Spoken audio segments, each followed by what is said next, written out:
হতে চান পাক মজলিসের মধ্যে চলে আসুন। আর যারা পিছনের দিকে বসে আছেন সকলকে অনুরোধ করব সামনের দিকে চলে আসুন, কারণ সামনে আছে ফাঁকা, আমাদেরকে দিতে হবে ঢাকা, নালে শয়তান দেবে ধোঁকা, আমরা বেনে যাব বোকা। শয়তান যেন আমাদেরকে বোকা না বানাতে পারে। সকলকে অনুরোধ করব সকলের সামনের দিকে চলে আসুন।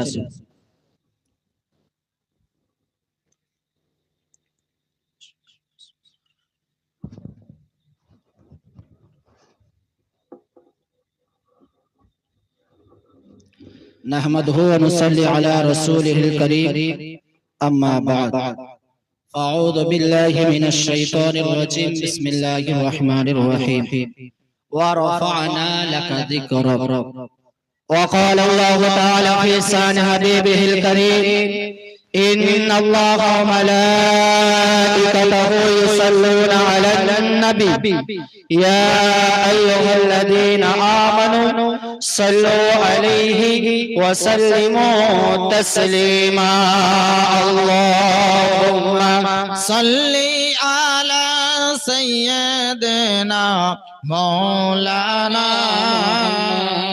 وعلى سيدنا مولانا মুহাম্মদ।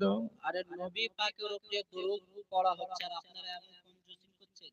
একদিন নবী পাক সাহাবায়ে কেরামকে জিজ্ঞেস করছেন, আমার সাহাবারা বলো বলো কারা কনজুস? কিপটে মানে বোঝেন তো? তাদের বলছেন কারা কিপটে? বলছে যারা আল্লাহর রাস্তায় খরচা করে। রাসূল বলছেন না, যারা আল্লাহর রাস্তায় খরচা করে তারা কিপটে না, বলকে ওরা কিপটে যে আমার নাম শুনে যারা আমার উপরে দরুদ পড়ে না। জোরে বলুন, जोर से। अरे अरमान कादरी जब स्टेज में उठ जाता है तो किसी से डरता नहीं है और किसी को भी डर के नहीं बोलता, क्योंकि हमने अपने रहबरों को कब्रिस्तान से नहीं पाया बल्कि मैदान से पाया। अरमान कादरी जब भी बोलता है मैदान में बोलता है, कब्रिस्तान में नहीं बोलता। अगर आप लोगों को तकरीर सुनना है, यदि আপনাদের বক্তব্য শুনতে হয় তাহলে আপনাদেরকে বলতে হবে, কারণ আমরা নিজেদের রাহবারকে কবরস্থান থেকে না বলকে ময়দান থেকে পেয়েছি, নবীকে পেয়েছি গদরের ময়দান থেকে, আলীকে পেয়েছি গদরের ময়দান থেকে, ফাতিমাকে পেয়েছি মুবাহিলার ময়দান থেকে, হাসানকে পেয়েছি সিফিনের ময়দান থেকে আর হুসাইনকে পেয়েছি কারবালার ময়দান থেকে। তাকবীর, নারা তাকবীর, আল্লাহু আকবার, ইয়া রাসূলুল্লাহ, আল কোরআনের আলো ঘরে ঘরে যান, আল হাদিসের আলো ঘরে ঘরে যান, নারায়ে তাকবীর, আল্লাহু আকবার, নারায়ে রিসালাত, রাসূলুল্লাহ। তো যদি বক্তব্য যদি শুনতে হয় তাহলে আপনাদেরকেও বলতে হবে, কারণ আমরা কবরস্থানে না বলকে ময়দানে বলি। আমরা যাকে পেয়েছি ময়দান থেকে পেয়েছি। তাহলে এখন মোদি সরকার করে দিয়েছে 500 টাকার নোট ছোট, তাও রেখেছে গান্ধীজির ফটো আছে না, গান্ধীজির ফটো। সেই ফটোকে আমরা কোথায় রাখি বলুন তো? বুক পকেটে। কোথায় রাখি? অসুবিধা হচ্ছে নাকি? নতুন চেহারা বলে অসুবিধা হচ্ছে নাকি? না, কোথায় রাখি? বুক পকেটে। তাই তো যখন গান্ধী আমাদের বুক পকেটে থাকে, সেই গান্ধীজিকে নিয়ে আমরা মসজিদে যাই, নামাজ পড়ি না, কিন্তু টাকা আমাদের পকেটে, টাকাটা আমাদের বুক পকেটে। আবার যখন টয়লেটে যাই, বাথরুমে যাই, তখনও গান্ধীজি আমাদের বুক পকেটে থাকে না। আর গান্ধীজি যদি না থাকে আপনি বাসেও চলতে পারবেন না, ট্রেনেও চলতে পারবেন না। গান্ধীর প্রয়োজন আছে, গান্ধীজির প্রয়োজন আছে। তাও যে আমি যদি চিন্তা করি, আরমান কাদরি যদি চিন্তা করে গান্ধীজির ছবিটাকে সরিয়ে, গান্ধীজির ফটোটাকে সরিয়ে আরমান কাদরির যদি ফটো লাগানো হয়, টাকাটা চলবে? চলবে? টাকাটা চলবে না। আমি চিন্তা করলাম গান্ধী কি এমন কাজ করলো যে টাকার মধ্যে পয়সার মধ্যে তার ছবি, সেই গান্ধীকে আমরা মসজিদেও নিয়ে যাই, আবার বাথরুমেও নিয়ে যাই, টয়লেটেও নিয়ে যাই। তখন আপনারা বলবেন গান্ধী দেশকে আজাদ করেছে। আরে কোন দেশকে আজাদ করেছে? হিন্দুস্তানকে আজাদ করেছে। কিন্তু আমার মুস্তাফা, আমার নবী কুল কায়নাতের মানুষকে জাহান্নাম থেকে জান্নাত আজাদ করবে। তাহলে দাদিকে যদি আমরা বুক পকেটে রাখি, তাহলে নবী মুস্তাফাকে কোথায় রাখতে হবে? জোরে বলুন, কোথায় রাখতে হবে? দিলে রাখতে হবে। কিন্তু আমরা তো শুধু মুখে মুখে নবী নবী, আর দিলে তো অন্য কেউ জায়গা করে বসে আছে, তাই না? তাহলে যদি নবী সেই কুল কায়নাতের মানুষকে যিনি জাহান্নাম থেকে জান্নাত দেবে, তার জন্য দরুদ এমন, তার জন্য এমন দরুদ কিপটে গিয়ে করবেন। একবার সকলে উচ্চ আওয়াজে সকলে বলুন, আল্লাহুম্মা সাল্লি আলা সাইয়্যিদিনা মাওলানা মুহাম্মদ ওয়া আলা আলি সাইয়্যিদিনা মাওলানা মুহাম্মদ। সর্বপ্রথম প্রশংসা গুণগান গণকীর্তন ভজন সেই মহান রব্বুল পাক কালামের দরবারে, যিনি আজ আমাদেরকে এখানে বসার তৌফিক দান করেছেন। সকলে বলি আলহামদুলিল্লাহ। সাথে সাথে সেই নবীর প্রতি দরুদ ও সালাম জানার উসিলাতে আমরা দুনিয়া ইলাম, যিনি আল্লাহর হাবিব ও বন্ধু, যার গান গায় নদ নদী সিন্ধু, তিনি অন্য আর কেউ না, তিনি হলেন রাহমাতাল লিল আলামিন। জোরে বলুন সুবহানাল্লাহ, সুবহানাল্লাহ। আমি একটা কোরআনের আয়াত তেলাওয়াত করেছি, ওয়া রাফা'না লাকা যিকরা। আমার আল্লাহ বলছেন, আমার হাবিব আমি তোমার শানকে বুলন্দ করে দিলাম, উঁচু করে দিলাম। কি বলছেন? কোরআন বলছে, আমি বলি না। আরমান কাদরি বলে যাচ্ছে না যে নবীর শানকে বাড়ানো হয়েছে। কে বলছে? আল্লাহ বলছে। আল্লাহ কি বলছেন? আমার হাবিব আমি তোমার মার্তাবা, তোমার শানকে বুলন্দ করে দিলাম, উঁচু করে দিলাম।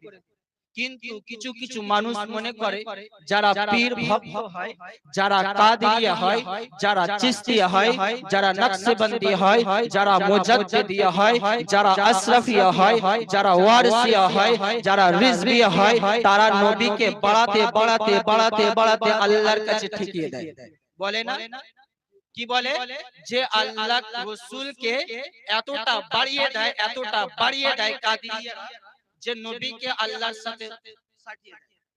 আরে তাদেরকে বলতে চাই, আমার আল্লাহ হলেন স্রষ্টা আর নবী হচ্ছেন সৃষ্টি।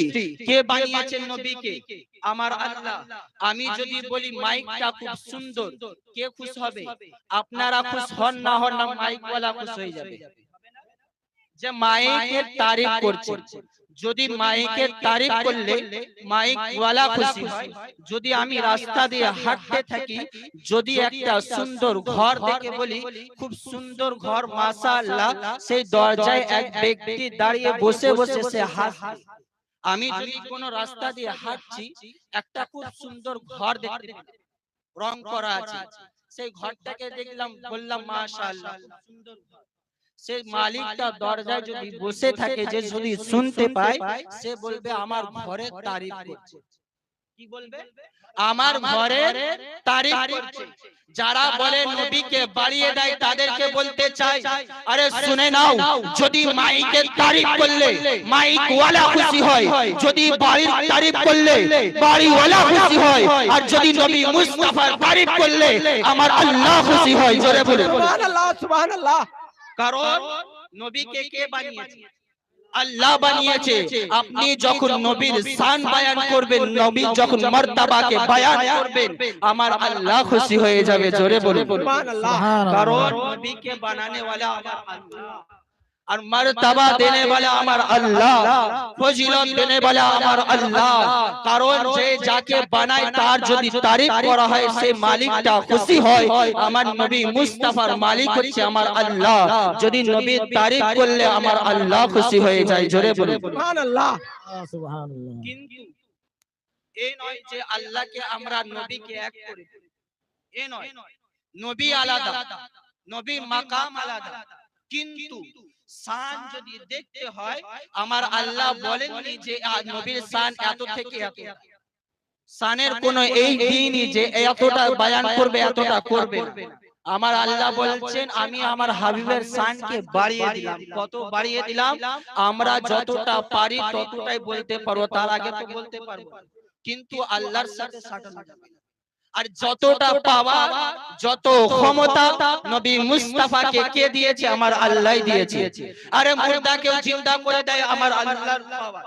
আরে নবী মুস্তাফা শুধু নবী মুস্তাফা মুর্দাকে জিন্দা করে না, নবী মুস্তাফা শুধু মুর্দাকে জিন্দা করে না, যারা নবীর প্রেমিক হয়, যারা নবীর পাগল হয়, তারাও মুর্দাকে জিন্দা করে। জোরে বলুন সুবহানাল্লাহ সুবহানাল্লাহ। আর যারা আশিকে রাসূল হয়, যারা সারা জিন্দেগি নবীকে ভালোবাসতে বাসতে বাসতে নিজেদের জানকে কুরবান করে দিয়েছে, তারা যখন মারা যায় তারাও কবরের মধ্যে জীবিত থাকে। জোরে বলুন সুবহানাল্লাহ। আমার কথা নয়, ইমাম জালালউদ্দিন সুয়ুতি আস-সাহরুস সুদুর কিতাবটার নাম, তিনি একটা ওয়াকিয়া লিখছেন। কে লিখছেন? ইমাম জালালউদ্দিন সুয়ুতি।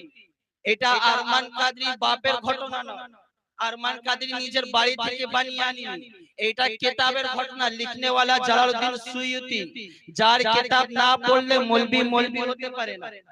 সেই ইমাম জালালউদ্দিন সুয়ুতি লিখছেন, তিন ভাই ছিল। ক ভাই? তিন ভাই। তারা আল্লাহর রাস্তায় জিহাদ করত। কি করত? জিহাদ করত, আল্লাহর রাস্তায় জিহাদ করত। তখনকার এক ঈসাই বাদশা তাকে বন্দী করে দিয়েছিল। মানে জঙ্গের ময়দানে সেই তিন ভাইকে কায়েদ করা হলো, মানে বন্দী করে নেওয়া হলো। বন্দী করে নেওয়ার পরে তিন ভাইকে সেই বাদশা বলছে, শোনো, তোমরা আল্লাহর রাস্তায় জিহাদ করতে, তোমরা আল্লাহর রাস্তায় ময়দানে নামতে, কিন্তু আজ আমি তোমাদেরকে বাদশা বলে যাই, যদি তোমরা সেই ইসলামকে ছেড়ে দাও, যদি তোমার আল্লাহকে তোমরা ছেড়ে দাও, তোমরা যদি নবীকে ছেড়ে দাও, আমি আর অর্ধেক বাদশাহী তোমাদেরকে দিয়ে দেব। মানে নিজের অর্ধেক বাদশাহীটা তোমাদেরকে দিয়ে দেব, তোমরা তিন ভাই মিলে বাদশা হয়ে যাবে। সেই তিন ভাই বলেছিল, আমরা দুনিয়ার বাদশাহীকে ঠুকরে দিচ্ছি, আমার আল্লাহর গোলামতিতে কবুল আছি। জোরে বলুন সুবহানাল্লাহ। তখন বাদশা বলছে, দেখো, এমন পাওয়ার, এমন ক্ষমতা, এমন অফার আর কেউ দেবে না। তোমাদেরকে একটাই কাজ করতে হবে, ইসলাম ছাড়তে হবে, ইসলামকে ছেড়ে দিতে হবে, ঈসাই হতে হবে। সে তিন ভাই বলেছিল, কোনোদিন করতে পারি না। তখন বাদশা বলছে, তোমাদেরকে শাস্তি দেওয়া হবে, তোমাদেরকে কষ্ট দেওয়া হবে, তোমাদের উপরে জুলুম করা হবে, অত্যাচার করা হবে। সে তিন ভাই বলেছিল, আমরা সবকিছু সহ্য করতে রাজি আছি, কিন্তু ইসলাম ছাড়তে রাজি নই। তখন বাদশা কি করলো, নিজের সেনাদেরকে ডাকলো, ডাকার পরে বলছে, তিনটে হাঁড়িতে তেল গরম করো। কি করো? তেলকে গরম করো।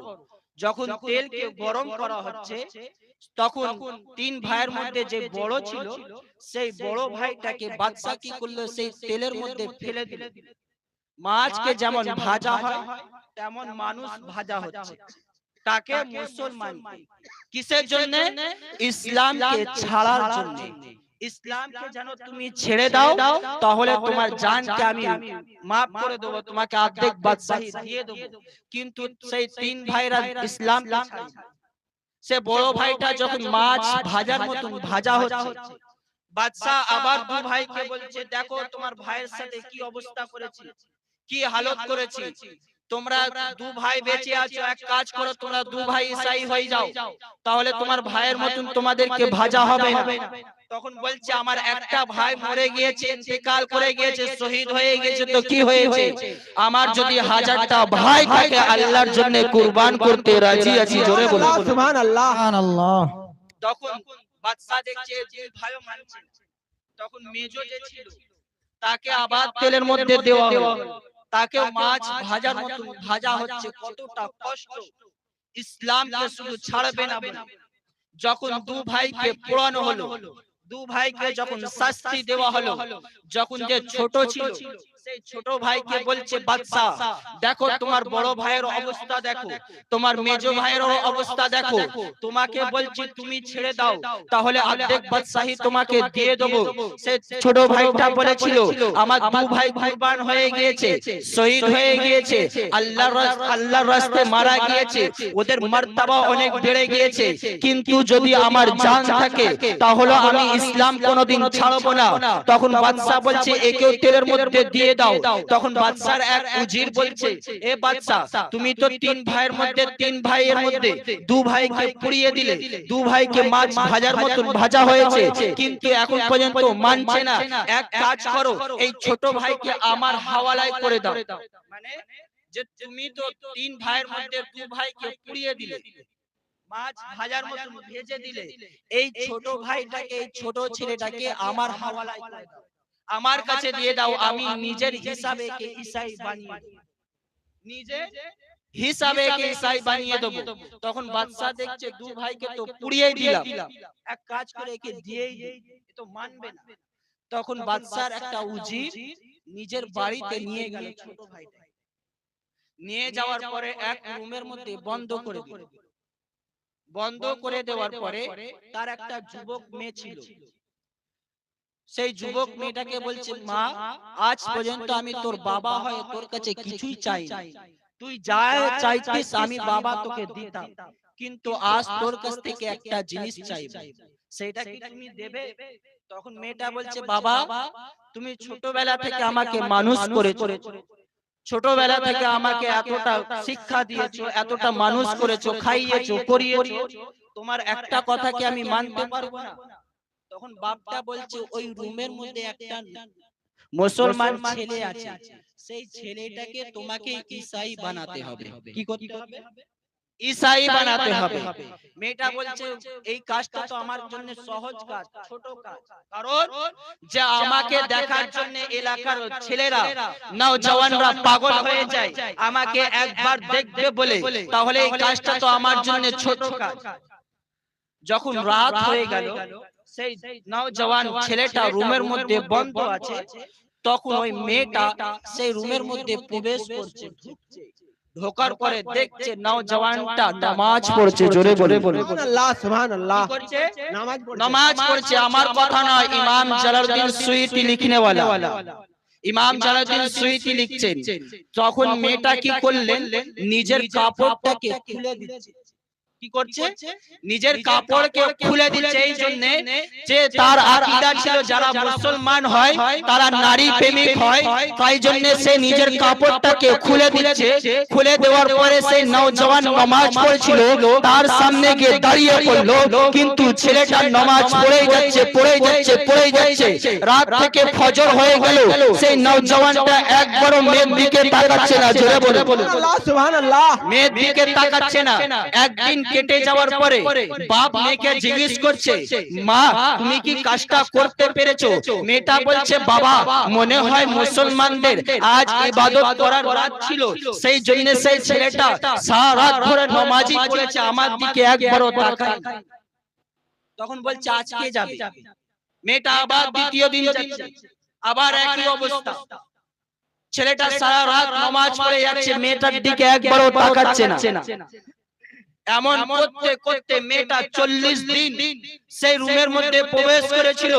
সেই ছেলেটা 40 দিন লাগাতার নামাজ পড়েছিল, মেয়ের দিকে একবারও তাকায়নি। তখন মেয়েটা বলছে, আরে মুসলমান, আরে ঈমানদার, আমি তোমার মতন ঈমানদার আর কোনোদিন দেখিনি যে আমাকে দেখার জন্য আমার এলাকার ছেলেরা পাগল হয়ে যায়, এক নজর দেখবে বলবে, কিন্তু আমি তোমার কাছে 40 দিন লাগাতার এসেছি, কিন্তু একবারও তুমি আমার চোখের দিকে দেখলে না, আমার শরীরের দিকে দেখলে না, কেন? তখন ছেলেটা বলেছিল, আরে শোনো শোনো, দুনিয়ার চেহারা আমাকে আর ভালো লাগে না, কারণ আমি নবী মুস্তাফাকে স্বপ্নের মধ্যে দিদার করেছি, জোরে বলুন সুবহানাল্লাহ সুবহানাল্লাহ সুবহানাল্লাহ কার দিদার করেছি? নবী মুস্তাফার দিদার করেছি।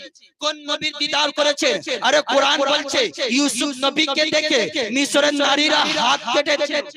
কোরআন বলছে, আমার কথা নয়, কোরআন বলছে ইউসুফ নবীকে দেখে মিশরের নারীরা, জুলেখার বান্ধবীরা নিজেদের হাত কেটেছিল, কিন্তু আমার মুস্তাফাকে যারা দেখেছে তারা হাত কাটেনি, তারা নিজেদের গর্দান কাটিয়ে দিয়েছে, জোরে বলুন সুবহানাল্লাহ সুবহানাল্লাহ আরে ইউসুফকে দেখে তো শুধু হাত কাটেছে, কিন্তু সাহাবীরা নবীকে দেখে নিজেদের গর্দান কাটিয়েছে, জোরে বলুন সুবহানাল্লাহ সুবহানাল্লাহ তখন মেয়েটা বলছে, এমন ঈমানদার যার কাছে আমি 40 দিন ধরে কাপড়টাকে খুলে এসেছি, সে একবারও তাকায়নি তার মতন সুন্দর ছেলে আর তার মতন ভালো ছেলে আর কেউ হতে পারে না। তখন মেয়েটা বলছে আমার মতন সুন্দরকে যখন তুমি ঠুকরে দাও তাহলে তোমার নবী মুস্তাফা কত সুন্দর, জোরে বলুন। সুবহানাল্লাহ সুবহানাল্লাহ। তখন মেয়েটা বলছে এক কাজ করো, আমাকে ইসলামের মধ্যে গ্রহণ করে নাও। কি করে নাও? ইসলামের মধ্যে গ্রহণ করিয়ে নাও।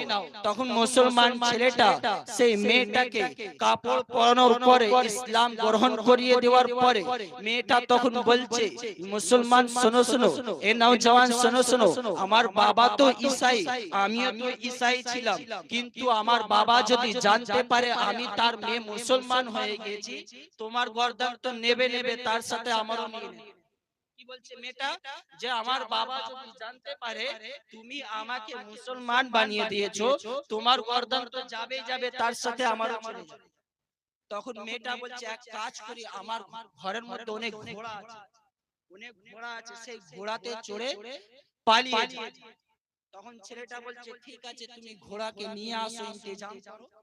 রাত্রিরে বেলা, অন্ধকার রাত্রিরে দুটো ঘোড়া আনা হলো। আনার পরে একটাতে নওজওয়ান বসে গেল ইমানদার, আর একটাতে সে মুসলমান মেয়েটা বসে যে ঈসাই ছিল সে বসে গেল। যখন ঘোড়া নিয়ে হাঁটতে রাস্তায় বেরিয়ে পড়লো তখন দেখছে পিছন থেকে ঘোড়ার আওয়াজ পাওয়া যাচ্ছে। কি পাওয়া যাচ্ছে? ঘোড়ার আওয়াজ পাওয়া যাচ্ছে। মেয়েটা নওজওয়ানকে বলছে স্পিড চালাও, মনে হয় আমার বাবা জানতে পেরে গিয়েছে, আমার বাবা মনে হয় সেনা পাঠিয়েছে, স্পিড চালাও। যত স্পিড চালাচ্ছে তত জোর ঘোড়ার আওয়াজ পাওয়া যাচ্ছে, যত স্পিড যাচ্ছে ঘোড়া তত জোর আওয়াজ পাচ্ছে। যখন মুসলমান ছেলেটা পিছনে তাকিয়ে দেখে তার সাথে সেই যে ঘোড়াতে পিছনে আসছিল অন্য ওই মেয়েটার বাবার সেনো ছিল না, বলকে তার দু ভাই আসছে, জোরে বলে সুবহানাল্লাহ সুবহানাল্লাহ। দু ভাই আসছে। আরে শহীদ যারা আল্লাহর রাস্তায় মারা যায় তারা কোরআন বলছে তারা জিন্দা থাকে। সেই দুই ভাই ঘোড়া করে আসলো, আসার পরে কি করছে সেই ছোট ভাইয়ের বিবাহ সেই মেয়েটার সাথে দিয়ে দিল। কেন দিচ্ছে? যে এই মেয়েটা মুসলমান হয়ে গেল, এই মেয়েটাও ইমানদার হয়ে যাচ্ছে। তাহলে বোঝা যাচ্ছে যারা আল্লাহর রাস্তায় মারা যায়, যারা আল্লাহর রাস্তায় শহীদ হয়ে যায় তারা কবরের মধ্যে জীবিত থাকে, জোরে বলে সুবহানাল্লাহ সুবহানাল্লাহ সুবহানাল্লাহ। আমি যদি আপনারা যতটা বসে আছেন স্টেজের যতটা এখান থেকে অতটা বসে আছেন, আপনাদেরকে যদি বলি ভাই আপনারা মুর্দা, আপনারা মুর্দা, তখন আপনারা কাল সকালে ইমাম সাহেবের কাছে যাবেন। যাওয়ার পরে বলবেন যে ইমাম সাহেব আপনি তো স্টেজে উপস্থিত ছিলেন, উনি হাওড়া জেলা থেকে এসে আমাদেরকে মুর্দা বলে দিয়ে চলে গেল, তার জন্য কি হুকুম আছে, তার জন্য কি ফতোয়া আছে? ইমাম সাহেব বলবেন যে উনি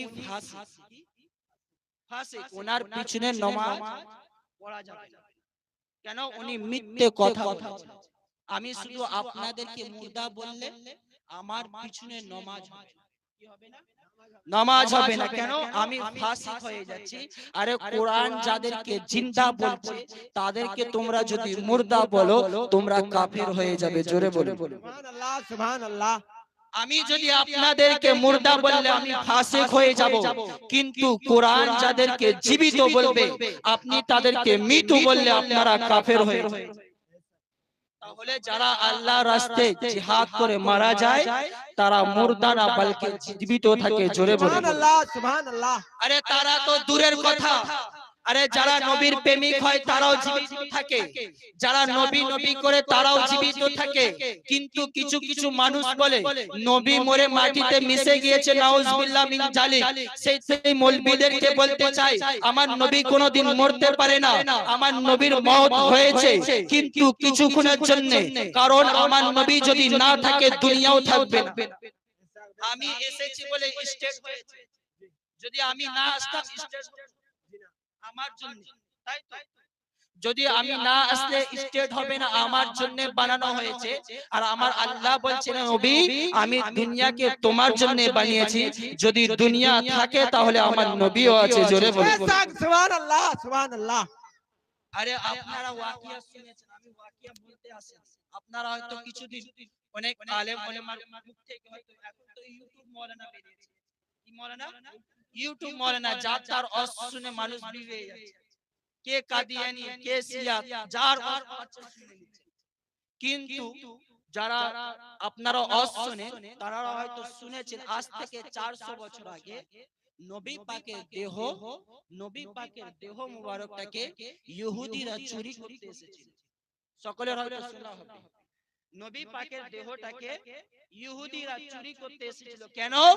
সেই ইহুদিরা বলছিল যদি নবীকে এইখান থেকে তোলা হয়, নবীর দেহটাকে যদি মদিনা থেকে সরিয়ে দিই আমরা, তাহলে আমরা মুসলমানদেরকে বলবো যে তোমার নবী বলেছেন যারা নবী হয় কবরের মধ্যে জীবিত থাকে তাদের দেহটা মাটি খায় না, দেখো তোমার নবীকে মাটি খেয়ে নিয়েছে।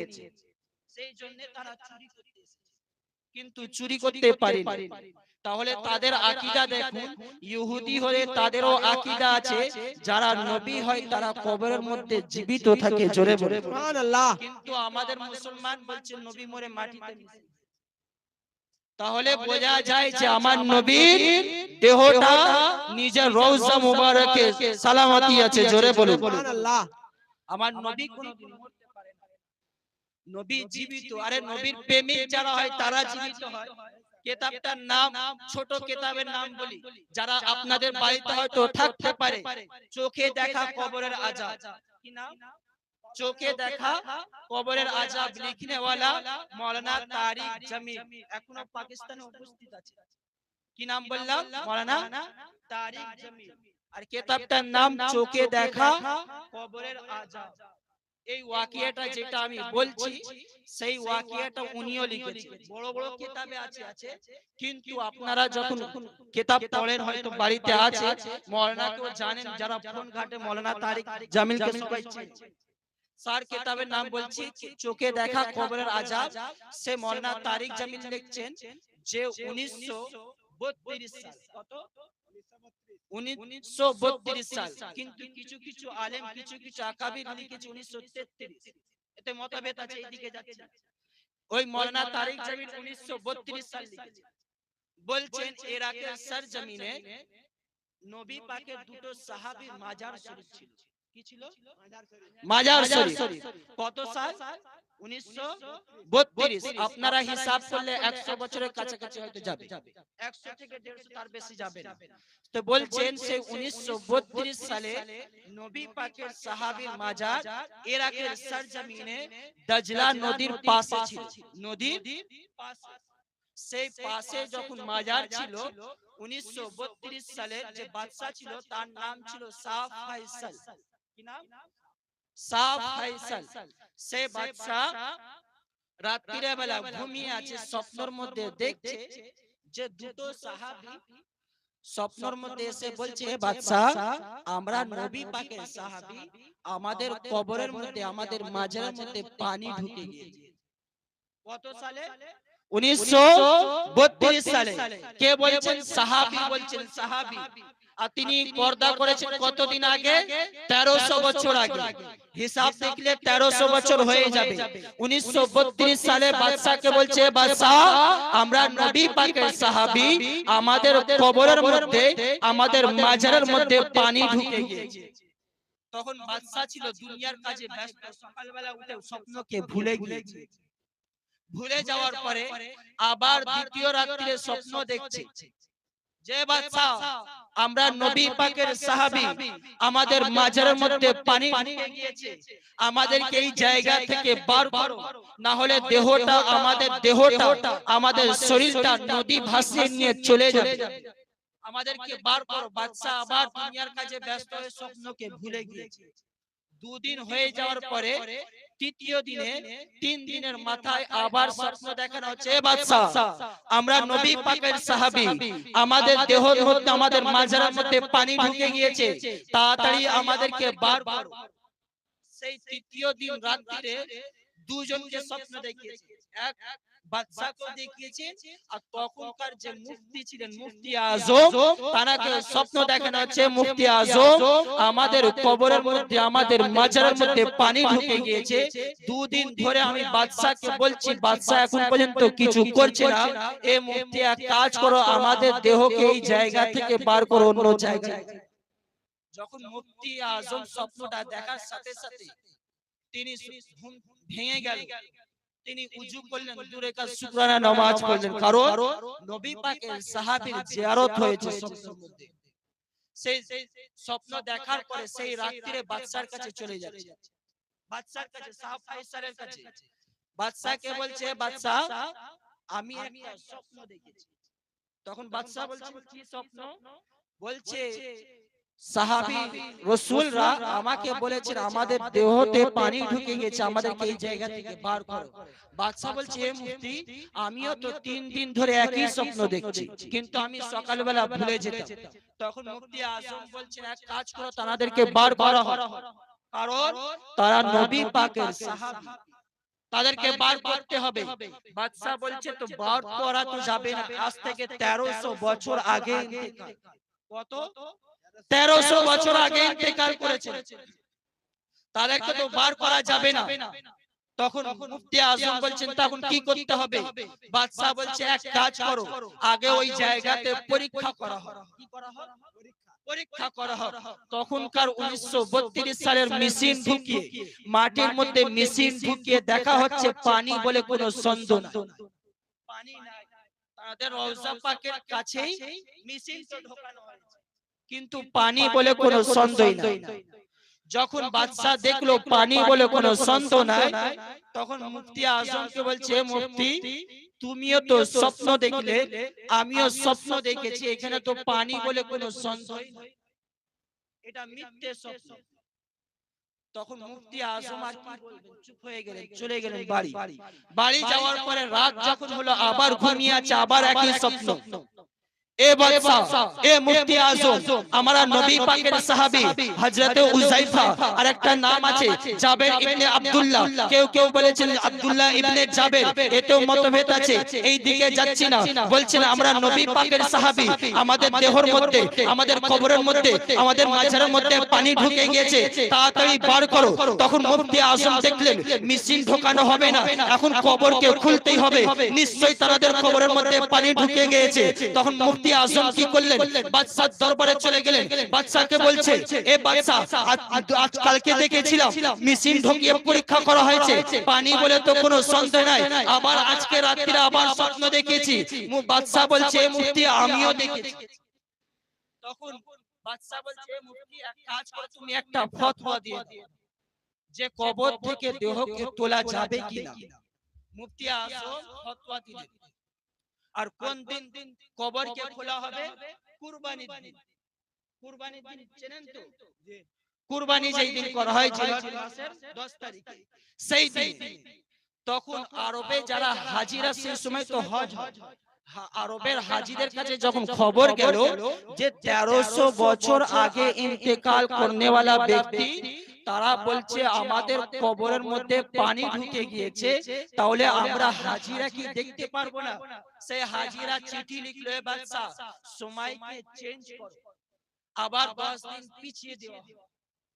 পিছিয়ে দেওয়ার পরে যেই দিন কবর খোলা হবে, শুধু মুসলমান নয়, বলকে হিন্দু, খ্রিস্টান, জৈন, প্রত্যেক ধর্মের মানুষ সেই জায়গায়, সেই মাঠে উপস্থিত, যে 1300 বছর আগে ইন্তেকাল করেছে, আজ বলছে কবরের মধ্যে পানি ঢুকে গিয়েছে, তাদেরকে দেখতে হবে।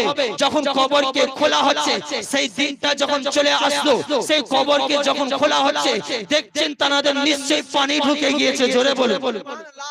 তখন মুফতি আজম সেই কবরের উপর থেকে দাঁড়িয়ে দাঁড়িয়ে হাতকে বাড়াচ্ছেন, হাত কবরের মধ্যে ঢোকাননি, বলকে দাঁড়িয়ে দাঁড়িয়ে কবরের উপর থেকে হাতকে বাড়িয়েছেন, সেই দেহটা তার হাতের মধ্যে চলে এসেছে, জোরে বলে। সুবহানাল্লাহ, আরে সুবহানাল্লাহ। এটাই বলতে চাই, যদি 1300 বছর পরেও যদি নবীর গোলাম, যদি সাহাবী জিন্দা থাকে, তাহলে তার আকা নবী মুস্তাফাও জিন্দা আছে। সুবহানাল্লাহ, সুবহানাল্লাহ। যদি গোলাম কবরের মধ্যে জীবিত থাকে, তার আকা নবী মুস্তাফাও জীবিত আছে, জোরে বলে। সুবহানাল্লাহ।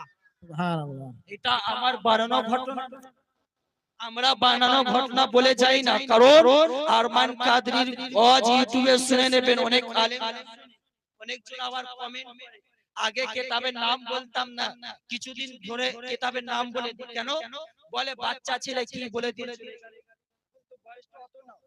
বলছে বাচ্চা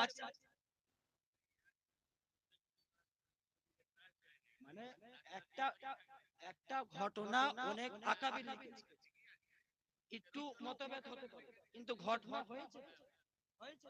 1900 কেউ বলেছে 32, কেউ বলেছে 33। এই তো মতভেদ, অনেক কিছু মতভেদ আছে, মতভেদের দিকে যাব না, শুধু শান বলে যাব।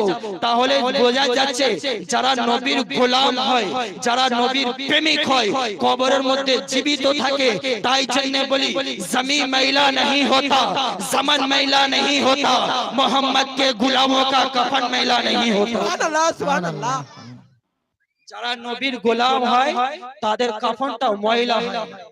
আরে আজ থেকে অরিজিনাল ঘটনা ফেসবুকে হয়তো দেখেছে যে একটা আশিকে রাসূলের মাজারকে ভেঙে রাস্তা করা হবে, মসজিদকে শহীদ করে রাস্তা করা হবে। সে 200 বছর আগে ইন্তেকাল করেছিলেন। তিনি কাদিয়া সিলসিলার মধ্যে ছিলেন। কি ছিলেন?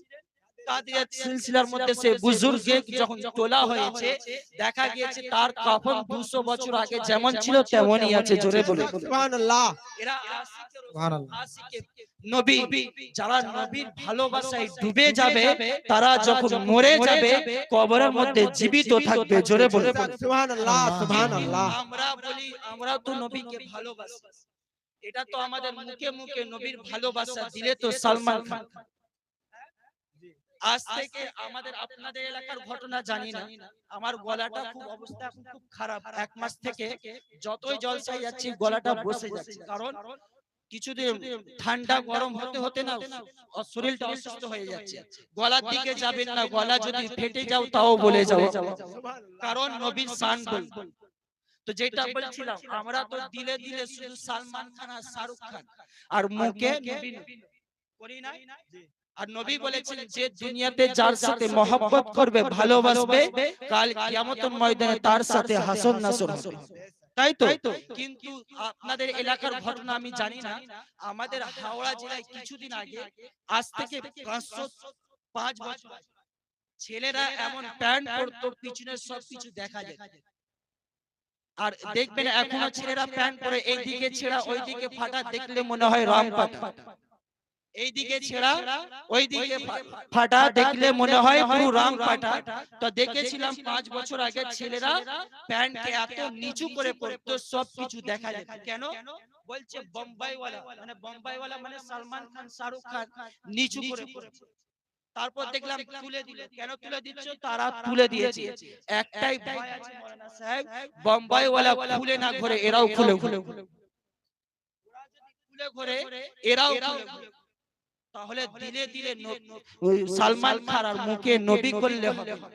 আরে যদি নবীকে ভালোবাসতে পারে, নবীর সাথ যদি আপনার হয়ে যায়, আর নবী তো দূরের কথা, নবীর আহলে বাইতকেও যদি ভালোবাসতে পারে, আর নবীর আহলে বাইত তো দূরের কথা, যদি খাজা মঈনুদ্দিন চিশতিকে আর গৌসে পাককে ভালোবাসতে পারেন, আপনারা হবেন জান্নাতি। জোরে বলে সুবহানাল্লাহ সুবহানাল্লাহ। বিনা হিসাব জান্নাতি, বিনা হিসাব জান্নাতি। আর মান কদরি চ্যালেঞ্জ করছে যে গৌসে পাককে মহব্বত করবে বিনা হিসাব জান্নাত। বেশক বেশক সুবহানাল্লাহ। আমি বলি নাই, আরে গৌসে পাক নিজে বলেছেন যে আমার মুরিদ হবে সে বিনা হিসাব জান্নাত। কিন্তু গৌসে পাককে অনেকজন মানতে চায়, যতই আকীদার মানুষ বলুন, গৌসে পাককে সবাই ভালোবাসে, যেই হোক। আমি কারো দলের নাম নিয়ে বলবো না, সবাই গৌসে পাককে মহব্বত করে ভালোবাসে। কেন? তিনি বড় আলেমও ছিলেন, বড় পীরের সাথে সাথে বড় আলেমও ছিলেন, তানাকে সবাই ভালোবাসে। সেই গৌসে পাক বলছেন যে আমার মুরিদ হবে সে বিনা হিসাব জান্নাত। আপনারা কি মানতে পারেন? বেশক হ্যাঁ, বেশক। কে কে হাত তুলুন, কার কার আকীদা? আরে সবারই তো আকীদা যে গৌসে পাককে মহব্বত করবে বিনা হিসাব জান্নাত। এটা গৌসে পাকের কথা নয়, বলকি আমার নবী মুস্তাফার কথা। জোরে বলুন সুবহানাল্লাহ সুবহানাল্লাহ। আরে নবী বলেছেন যে আমার আহলে বাইতকে ভালোবাসবে সে বিনা হিসাব জান্নাত যাবে। তাহলে বোঝা যাচ্ছে গৌসে পাক কার আহলে বাইত? নবীর আহলে বাইত। গৌসে পাককে ভালোবাসলে বিনা হিসাব জান্নাত হয়ে যাবে। জোরে বলুন সুবহানাল্লাহ। আল্লাহ সুবহানাল্লাহ। ভালো বাসার মতন ভালোবাসতে হবে। রিশতা যেমন জুড়লে তেমন জোড়ার কাছে শুধু নামাজ আর রোজা হজ যাকাত আমরা বলি, কিন্তু আমরা পড়ি না। কিন্তু কিছু কিছু মানুষ বলে যারা পীর ভক্ত হয় তারা নামাজি পড়ে। কি বলে? নামাজ পড়ে না। মাওলানা সাহেব আছে, আমি যদি ভুল বলি বা রেফারেন্স ভুল দিই ইনি বুঝতে পারবেন, কারণ আমরা সব সময় কিতাবের দলিল দিয়ে কথা বলি। কিছু কিছু মানুষ বলে যারা পীর ভক্ত তারা নামাজ পড়ে না, আর আমি আরমান কাদরি বলে যাই যারা পীর হয়ে নামাজ পড়ে না তারা কোনোদিন পীর হতে পারে না। যারা পীর হয়ে নামাজ পড়ে না তারা কোনোদিন পীর হতে পারে না। আরে ভাই আমি নাম হবে সকলে শোনা হবে, ঘটনা অনেক জানা আছে, অনেক বলার আছে, ঘটনা বলবো না। বায়েজিদ বাস্তামির কাছে এক লোক আসলো, বলল বায়েজিদের নাম অনেক শুনেছি, অনেক বড় নাকি আল্লাহর ওলি, তাহলে তার কাছে বায়াত, তার কারামাত দেখে বায়াত। সেই লোকটা বায়েজিদের কাছে থাকতেন, রাত্রিও থাকতেন, তার সাথে সাথে ঘুরতেন, বায়াত কোনোদিন হয়নি। 3 বছর পরে বায়েজিদ বাস্তামিকে বলছে হুজুর আমি যাচ্ছি। বায়েজিদ বলছে কেন? তুমি তো মুরিদ হতে আসলে, 3 বছর হয়ে গেল এখন পর্যন্ত মুরিদ হওনি। বলছে আমি এই জন্য মুরিদ হতে এসেছিলাম, আপনার অনেক নাম শুনেছিলাম, কারামাত শুনেছিলাম, কিন্তু 3 বছর হয়ে গেছে একটাও কারামাত দেখতে পাইনি, তাই জন্য চলে যাচ্ছে। তখন বায়েজিদ বাস্তামি বলছেন তুমি কি আমাকে দেখেছো 5 ওয়াক্ত নামাজ কোনদিন জামাতটা ছেড়ে দিয়েছি? তখন বলছে না। বলছে আমাকে দেখেছো কোনদিন সুন্নাত ছেড়েছি? বলছে না। তুমি কি আমাকে দেখেছো কোনদিন নফল ছেড়েছি? বলছে না। তখন বায়েজিদ বাস্তামি বলছে এর থেকে বড় কিয়ামত কারামাত আর কি হতে পারে? জোরে বলুন সুবহানাল্লাহ সুবহানাল্লাহ। তিনি তো একটা ওলি বায়েজিদ, আমরাও মানি, সবাই মানি। বায়েজিদ বাস্তামি বলছেন নামাজের মতন বড় কারামাত আর কি আছে? তাহলে আমরা যদি নামাজ থেকে দূর থাকি, আমি যেটা বলতে চাইছিলাম যে কিছু কিছু মানুষ বলে যারা পীর ভক্ত তারা নামাজি পড়ে না, তাদেরকে বলতে চাই যারা নামাজ পড়ো না তাদেরকে বলতে চাই আরে নামাজের মধ্যে আমার নবী মুস্তাফার শান আছে। জোরে বলুন সুবহানাল্লাহ সুবহানাল্লাহ। শান আছে।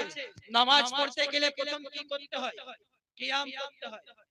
কি করতে হয়? প্রথমে দাঁড়াতে হয় সোজাভাবে, তাই তো? স্টেটের ব্যক্তিদেরকে বলছি না, আপনাদেরকে বলতে, আপনারা বলবেন কি করতে হয়? কিয়াম করতে হয়, দাঁড়াতে হয়। দাঁড়ানোটা কেমন হয়? এমন, তাই না? এইটা হলো আলিফ। কি হলো? আলিফ। আলিফ এমনই থাকে। আবার কি করতে হয়? তারপরে রুকু করতে হয়। রুকুটা কেমন আকৃতি হয়? এমন ভাবে হয়, হয় না? কি হয়? হা। তারপরে কি করতে হয়? সিজদা, তাই তো? সিজদায় আকৃতিটা কেমন হয়? এমন ভাবে উঁচু হয়ে যায়। কি হয়? মিম। কি হয়? মিম। আবার আত্তাহিয়াতে বসতে হয়। কি হয়? দাল। এমন গোল গোল হতে হয়। কি হচ্ছে? আলিফ, হা, মিম, দাল। কি হলো? আহমদ। জোরে বলুন সুবহানাল্লাহ। কার নাম আহমদ? আমার নবী মুস্তাফার নাম। জোরে বলুন।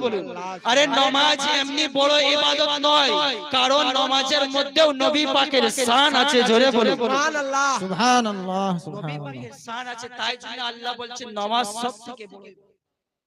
নবীর শান আছে, আর যারা আমরা নবীকে ভালোবাসি নামাজকে কোনোদিন ছাড়তে পারবো না, কারণ সেই নামাজের মধ্যেই তো নবীর শান আছে। জোরে বলুন সুবহানাল্লাহ সুবহানাল্লাহ। বুঝতে পারছেন তো? একবার সকলে দরুদ শরীফ পড়ি। আল্লাহুম্মা সাল্লি আলা সাইয়্যিদিনা মাওলানা মুহাম্মদ ওয়া আলা আলি সাইয়্যিদিনা মাওলানা মুহাম্মদ। নামাজ কেমন একটা ইবাদত, নামাজের মধ্যেও নবীর শান। আরে যেখানেই যাবে নবীর শান, জান্নাতে নবীর শান, সব জায়গায় নবীর শান। নবী খোদা से जुदा नहीं আর খোদা নবী से जुदा नहीं, কিন্তু নবী আর আল্লাহ এক নয়। তাই জন্য বলি যারা নবীকে ভালোবাসে, নবীর যদি ভালোবাসা দিলের মধ্যে চলে আসে তাহলে আল্লাহ আপনাকে ভালোবাসতে লেগে যাবে। জোরে বলুন। আর যারা নবীর প্রেমিক হয় তারা কুল কায়নাত তার গোলাম হয়ে যায়। ওলিরা মুর্দাকে জিন্দা করে দেয়, করে না? যারা পীর হয়, পীর আমি পীরের কথা বলছি না, ওলিদের কথা বলছি। পীর তো অনেক পেয়ে যাবে, পীর তো এমন বাজারে এত পীর হয়ে গেছে। নিজামুদ্দিন আউলিয়া ইমাম গজ্জালি বলছেন, যদি পীর দেখতে হয় পীর ভালো না খারাপ, তুমি পীরের সাহেবের কাছে যাবে না, বলকে মুরিদের কাছে যাও। মুরিদ যদি ভালো হয় পীরও ভালো হবে। জোরে বলো সুবহানাল্লাহ। তাই জন্য বলি, পানি পিও ছান के पीर पकड़ो पहचान के। আর নিজামুদ্দিন আউলিয়া বলছেন মুরিদ হয় তিন কোয়ালিটি, তিন কোয়ালিটি। একটা হলো রেশমি, আর একটা হলো মতলবি, আর একটা হলো হাকি। রেশমি কি? পীরের কাছে বায়াত হয়ে গেল, পীরের কোনো খবর নাই, মুরিদেরও কোনো খবর নাই। আর যেটা মতলবি, যখন দোকান চলবে না, যখন কারবার চলবে না, পীরের কাছে দৌড়ায়, হুজুর কারবার চলছে না। আরে পীর কি তোমার কারবার চালাতে এসেছে?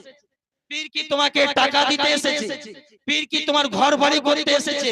আরে পীরের কাজ তোমাকে টাকা পয়সা দেওয়া নয়, তোমাকে সন্তান দেওয়া নয়, বলকে পীরের কাজ হলো তোমার সাথে আর আল্লাহর রিশতা করে দেওয়ার কাজ। জোরে বলো সুবহানাল্লাহ, সুবহানাল্লাহ। সুবহানাল্লাহ, সুবহানাল্লাহ। কিন্তু এখন মানুষ পীরকে ব্যবসা মনে করে, পীরকে ব্যবসা মনে করে নিয়েছে। পীরের কারবার না চলে পীরের কাছে দৌড়াচ্ছে।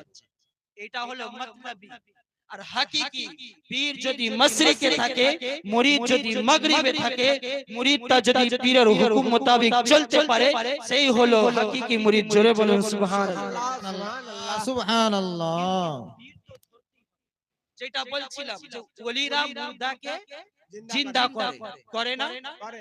किताबটার नाम बहजतुल असरार। की नाम? बहजतुल असरार। लिखने वाला इमाम सतरूफी। इमाम के আমার সাথে দেখা করে যেতে বলে সাহাবায়ে কেরাম সে সাহাবীকে বলছেন, শোনো শোনো, তুমি ডেইলি নামাজ পড়ো কিন্তু দোয়া করো না। আজ তোমাকে নবী বলেছে দোয়া করে যাবে। আর নবীর সাথে দেখা করে। তখন সাহাবী ফজরের নামাজ পড়লেন। পড়ার পরে যখন নবী মুস্তাফা সালাম ফিরলেন, সেই সাহাবীটা উঠতে যাচ্ছেন কি মনে পড়ে গেল নবী দাঁড়াতে বলেছে।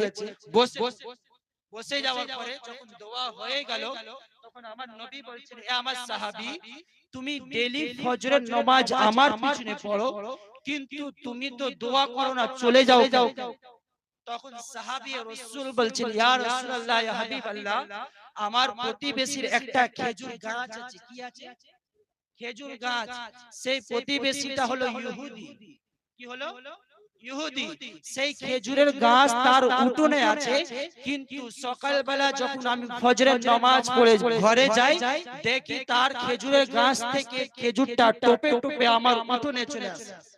আর আমি এই জন্য দোয়া করি না, আমার সন্তানরা যখন ঘুম থেকে উঠে খেজুরটা যেন না খেয়ে নেয়। কি করে নেয়? না খেয়ে নেয়। তাই জন্য আমি আমার উঠোন থেকে খেজুরটাকে কুড়িয়ে কুড়িয়ে সেই ইহুদির বাড়িতে পৌঁছে দিয়ে আসি, আমার সন্তানদেরকে খেতে দিই। তখন নবী মুস্তাফা যখন সাহাবীর তাকওয়া দেখলেন, পরহেজগারি দেখলেন, তখন নবী বলছেন, এ আমার সাহাবী, যাও যাও তোমার প্রতিবেশীকে তুমি ডেকে নিয়ে আসো। জোরে বলো সুবহানাল্লাহ। কি বলছেন? তুমি ডেকে নিয়ে আসো। তখন সাহাবী রাসূল সেই ইহুদিকে ডাকতে যাচ্ছেন, ইহুদিকে বলছেন, চলো চলো, তোমাকে আমার নবী মুস্তাফা ডেকেছে। ইহুদি বলছে, কেন ডেকেছে? বলতে, সেটা তো আমি জানি না, কিন্তু তোমাকে আমার নবী মুস্তাফা ডেকেছে। সেই ইহুদিটা নবীর কাছে গিয়ে বলছে, মুহাম্মদ, এটা ইহুদির ভাষা, আমাদের ভাষা এমন হবে না, নবী হবে, রাসূল হবে, ভালোবাসা। বলছে, মুহাম্মদ, কেন ডেকেছো? বলছে, তোমার বাড়িতে একটা খেজুর গাছ আছে না? বলছে, হ্যাঁ। বলছে, এক কাজ করো, ওই খেজুর গাছটা আমার সাহাবীকে দিয়ে দাও, আর জান্নাতের 10টা খেজুর গাছ তুমি নিয়ে নাও। তখন ইহুদি বলছে, আমি তোমার জান্নাতকে বিশ্বাসই করি না। কি বলছে?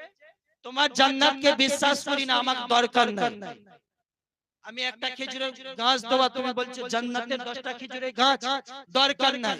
তখন সেই মজলিসের মধ্যে আবু বকর সিদ্দিক ছিলেন। সিদ্দিক আকবর বলছেন, ইয়া রাসূলুল্লাহ ইয়া হাবিবাল্লাহ, অমুক জায়গায় আমার খেজুরের বাগান আছে, সেই বাগানটা ইহুদিকে দিয়ে দিচ্ছি, আর জান্নাতের 10টা খেজুর গাছ আমাকে দিয়ে দিন। জোরে বলুন। সুবহানাল্লাহ সুবহানাল্লাহ। সেই বাগানটা আমি ইহুদিকে দিয়ে দিচ্ছি, আর জান্নাতের 10টা খেজুর গাছ আমাকে দিয়ে দেন। তখন ইহুদিটা খুশ হয়ে গেল যে আমি একটা খেজুরের গাছ দেবো, তার বদলেতে আবু বকর সিদ্দিক বলছেন, ইয়া রাসূলুল্লাহ ইয়া হাবিবাল্লাহ, তাহলে আমি 10টা খেজুরের গাছ নিয়ে নিচ্ছি। নবী বলছেন, ঠিক আছে, আমি দিয়ে দিলাম। সেই সাহাবী আর ইহুদি যখন বাড়িতে পৌঁছালেন, আর গাছটা কার বাড়িতে ছিল? ইহুদির বাড়িতে, তাই না?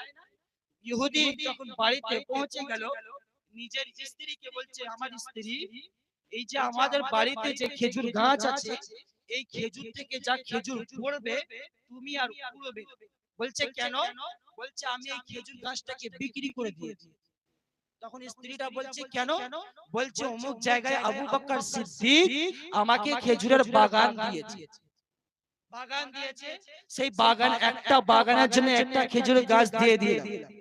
তখন বলছে, ঠিক আছে, একটা খেজুরের গাছ, ওখানে তো হাজার হাজার দিয়ে দিলাম। তখন সাহাবী রাসূল নিজের স্ত্রীকে বলছে, আমার স্ত্রী, সন্তান যখন সকালবেলা উঠবে, খেজুর যখন পড়ে থাকবে তাদেরকে খেতে দেবে, কারণ এই খেজুর গাছটা আমাকে নবী মুস্তাফা দিয়েছে। জোরে বলুন সুবহানাল্লাহ সুবহানাল্লাহ। সকালবেলা কথা হয়ে গেল, যখন রাত হয়ে যাচ্ছে, ইহুদি ঘুমিয়ে যাচ্ছে, সাহাবী রাসূল যখন ঘুমিয়েছে, সকালবেলা উঠে দেখছে সেই খেজুর গাছটা সেই ইহুদির বাড়ি থেকে উঠে সেই সাহাবীর বাড়িতে চলে এসেছে। জোরে বলুন সুবহানাল্লাহ সুবহানাল্লাহ। সুবহানাল্লাহ। ইহুদির বাড়িতে খেজুরের গাছ, সেই গাছটা নিজের জায়গা ছেড়ে সেই সাহাবী রাসূলের উঠোনে চলে এসেছে। তাহলে এতে বোঝা যাচ্ছে যে আমার নবী মুস্তাফার পাওয়ার দেখুন, আমার নবী মুস্তাফার ক্ষমতা দেখুন, যে গাছকে নিজের জায়গা থেকে অন্য জায়গায় দিয়ে দেয়। তাই জন্য বলি, আরে নবী দুনিয়াতে বসে বসে জান্নাতের খেজুর গাছ দিচ্ছে। তাই জন্য বলছি, कौन देता है देने को मुंह चाहिए, देने वाला है सच्चा हमारा नबी। সুবহানাল্লাহ সুবহানাল্লাহ। সুবহানাল্লাহ। নবী দিতে পারে, নবীও দিতে পারে, ওলিও দিতে পারে। আরে শুধু জীবিত থেকে না, বলকে কবরের ভেতর থেকেও দিতে পারে। জোরে বলে সুবহানাল্লাহ। কিতাবটার নাম ইমদাদুল মুস্তাক। কি নাম বললাম? ইমদাদুল মুস্তাক। লিখনে वाला আশরাফ আলী থানভী। কি বললাম? আশরাফ আলী থানভী।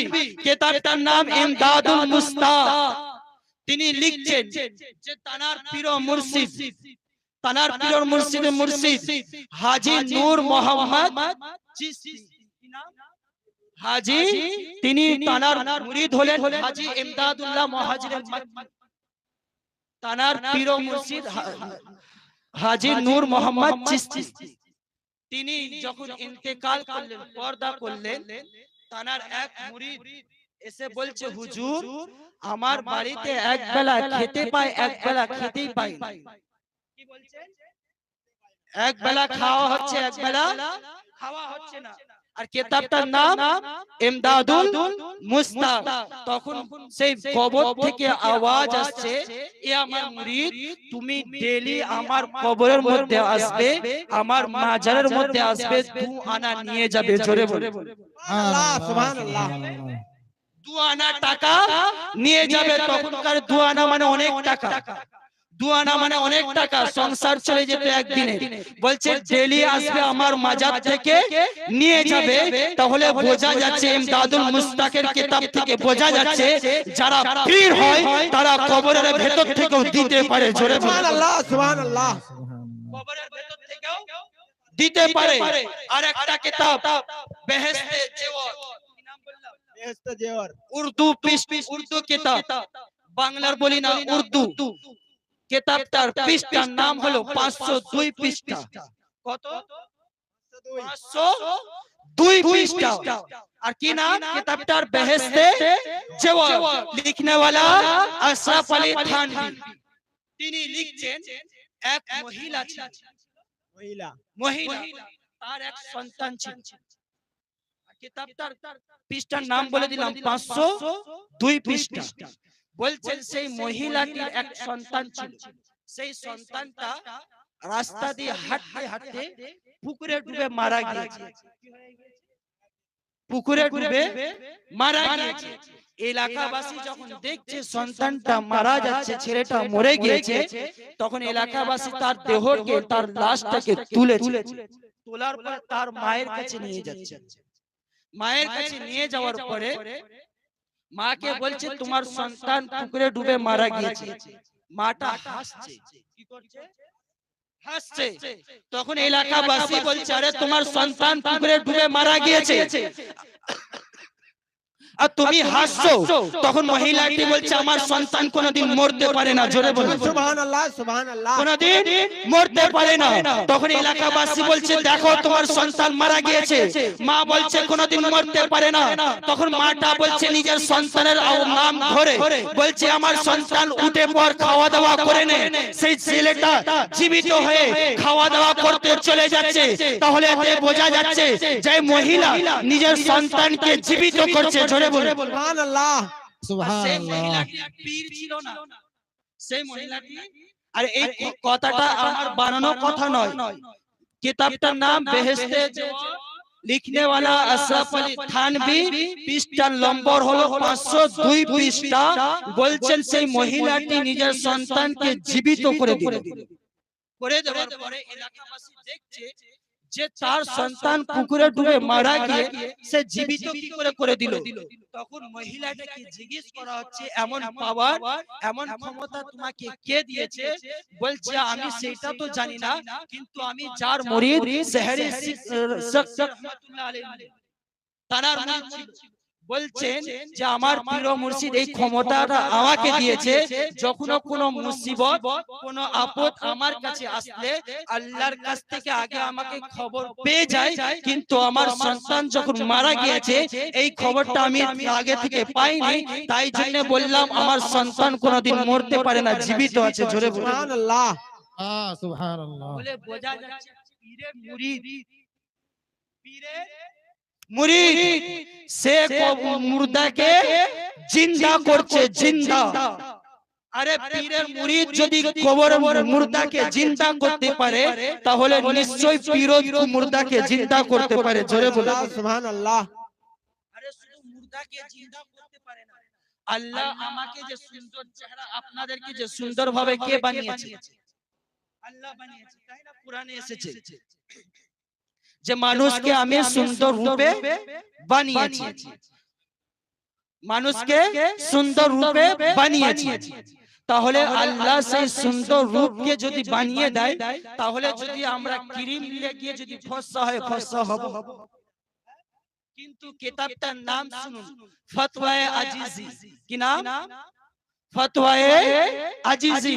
লিখনে वाला শাহ আব্দুল আজিজ মুহাদ্দিসে দেহলভী। কি নাম বললাম?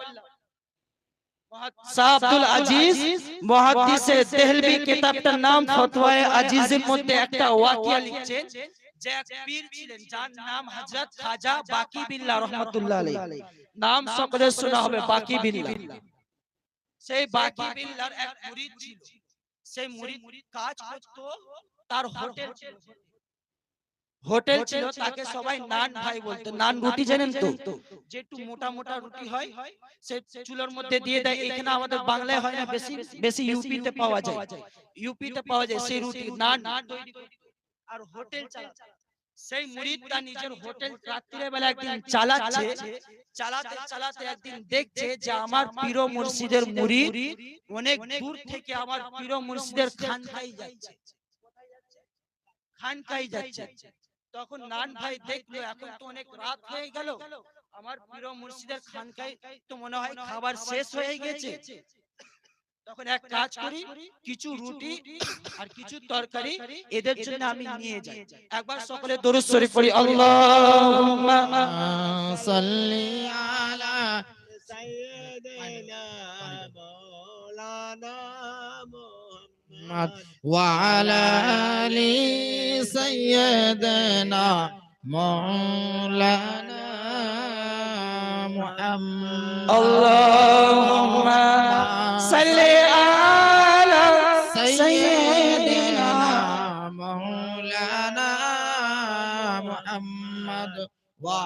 آل سيدنا مولانا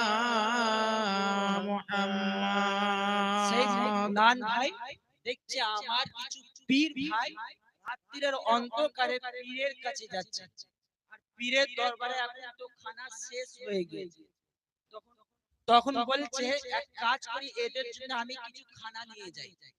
তখন নান ভাই নিজের বোরাতে, নিজের ঝোলাতে রুটি আর তরকারি নিয়ে সেই মুরিদদের পিছন পিছন চলে যাচ্ছেন।